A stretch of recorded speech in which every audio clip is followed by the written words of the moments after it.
ওমর ফারুক রাদিয়াল্লাহু তাআলা আনহু রক্তাক্ত অবস্থায় পড়ে গেলেন। এক পর্যায়ে সেন্সলেস হয়ে গেছেন, তার কোনো সেন্স নাই। অনেকক্ষণ ধরে সেন্স যখন নাই, বহুক্ষণ পরে যখন তার সেন্স ফিরে গেল, এমন সময় সেন্স ফিরে পাওয়া মাত্রই তার ছেলে আব্দুল্লাহকে ডেকে বলছে, আব্দুল্লাহ এই দিকে আসো, আমার জন্য পানি আনো তো। সঙ্গে সঙ্গে ছেলে বলছেন, আব্বাজান আপনার জন্য জরুরিভাবে পানির ব্যবস্থা করছি। পানি নিয়ে এসে তার সামনে যখন দেওয়া হলো, ছেলে ভেবেছিলেন আমার বাবুজি পানির অভাবে তৃষ্ণার কারণে তিনি পানি চাচ্ছেন। যখন তার সামনে পানি দেওয়া হলো, পানি দেওয়ার সঙ্গে সঙ্গে বলছেন, আব্দুল্লাহ তুমি আমাকে পানি দিচ্ছ কিসের জন্য? আপনি পান করেন, আপনি তৃষ্ণার্ত আছেন। সঙ্গে সঙ্গে ওমরে ফারুক বলছেন, কলিজার টুকরা আব্দুল্লাহ বুঝতে ভুল করেছ, তুমি কি জানো না আমার ফজর নামাজটা এখনো শেষ করতে পারি নাই, আমার ফজর নামাজটা পড়তে হবে, ওযুর পানি দাও। জোরে বলেন সুবহানাল্লাহ।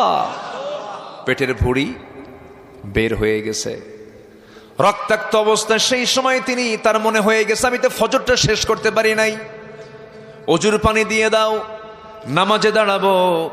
আমার বন্ধুগণ, নামাজ পড়লেন তিনি ওই অবস্থায়।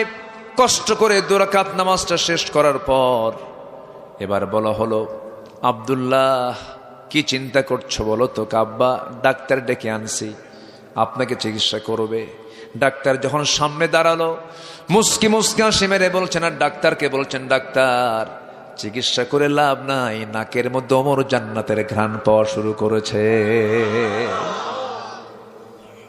মৃত্যুটা অনেকের কাছে আনন্দের।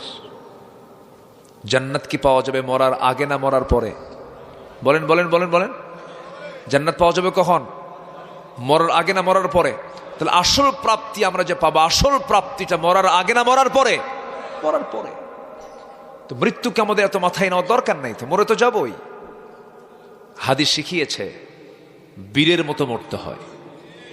আস্তে কন কেন? বীরের মতো মরতে হয়।